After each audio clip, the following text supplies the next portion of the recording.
Hello and welcome to Frontrunner Motorsport. Minardi are one of the most beloved teams in Formula 1 history.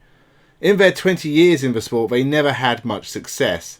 In fact, they were always at the back, or by the side of the road in a cloud of smoke.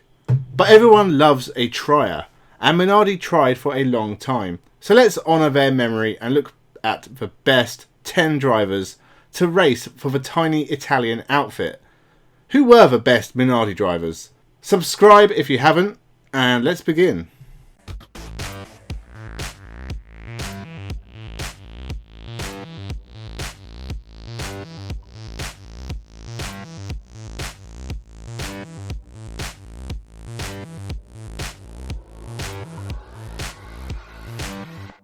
Welcome to Frontrunner Motorsport.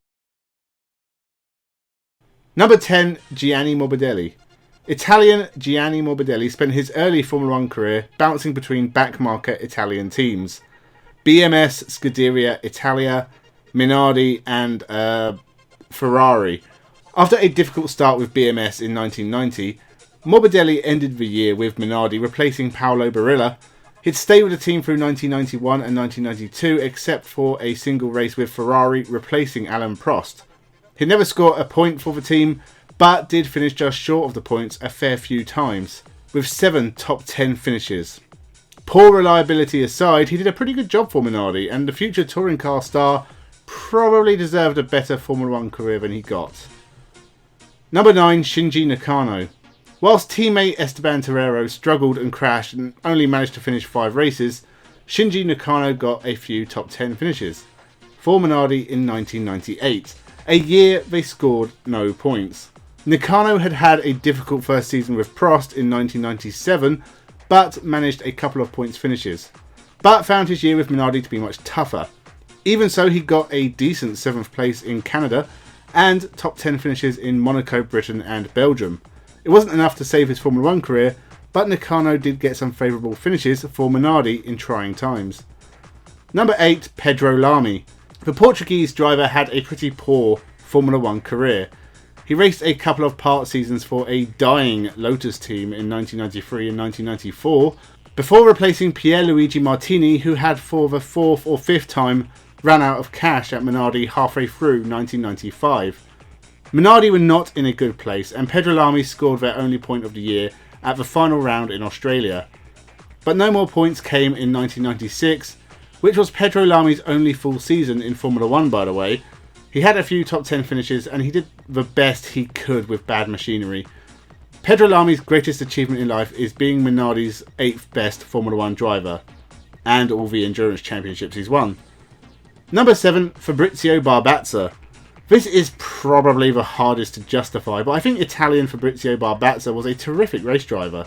He just didn't get much of a chance.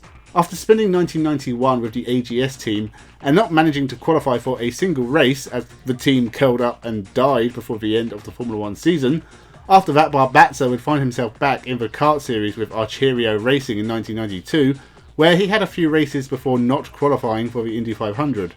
So with that record, you'd probably imagine it would be easier to find work as a porn fluffer in Vatican City than as a Formula 1 driver.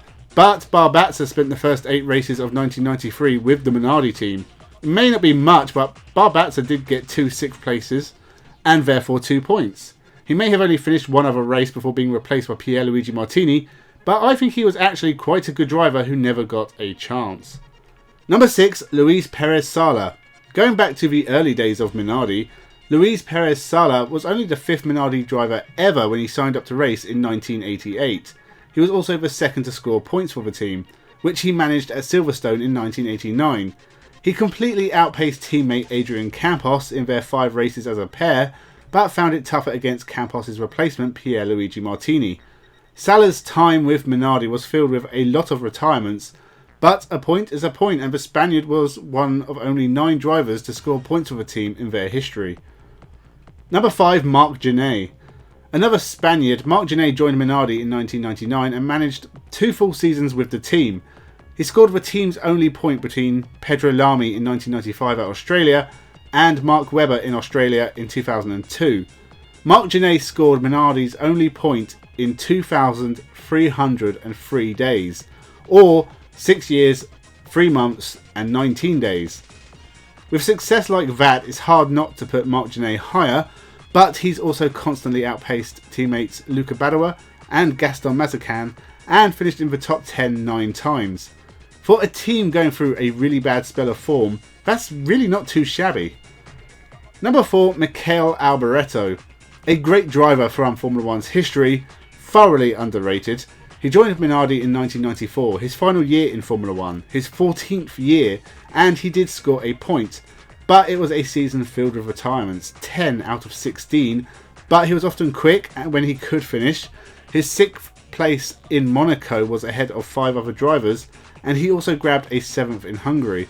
His short final stint in Formula 1 with Minardi was as good as it possibly could have been, and I am a huge Alboreto fan. Number 3, Mark Webber. I consider Mark Webber scoring points with Minardi at his home race in Australia on his debut in Formula 1 as one of the greatest motorsport moments ever, just the kind of thing that puts a smile on your face. He didn't score any points for the rest of the year, but he did finish most races, something that was rare for most Minardi drivers. He moved on to Jaguar for 2003 and had wins with Red Bull later in his career, but that first race will always be memorable, and it was the beginning of one hell of a Formula 1 career. Number 2, Christian Fittipaldi. There was a study once that declared Christian Fittipaldi the 11th greatest Formula 1 driver of all time. Whether or not that is true is up for debate, but he is one of the better Minardi drivers. The second best, in fact. He got some of the team's best results, with a 4th place at Ada in Japan, the best in 1993. He also had a massive crash on the finish line at Monza that same year, which is probably what most people remember him for. 1992 was tough. There were races Fittipaldi didn't qualify for, but he did take a point at Suzuka. In 1993 he scored 5 points for Minardi, which is pretty fantastic, but Minardi did away with him anyway, probably through a lack of funds and needing a pay driver, and after a year with footwork in 1996 he was gone, which is a great shame because he was clearly talented and if given a top drive could have done wonders, but we will never know. Number 1, PierreLuigi Martini. I have mentioned this man several times already in this video, but the greatest Minardi driver of all time is PierreLuigi Martini. He was also the first Minardi driver. The only driver in 1985, it was a tough year as the team got to grips with the high standards of Formula 1. He'd take the team's first point in Detroit in 1988, scored the most points for a Minardi driver in a single season when he scored 6 in 1991, and was still driving for the team on and off in 1995. He really is a legend. A legend of back markers, but a legend nonetheless. He was not an easy man to get on with, the front runners hated him, and he had a reputation for not letting the leaders through when blue flagged. But for Minardi he was a godsend and the greatest driver in the team's history. So that is the list of the best 10 Minardi drivers ever. It is my opinion, so if you disagree, tell me why in the comments. Is there anyone else you would have put on this list? Leave a like and a share, remember to subscribe. Thank you for watching and have a good one.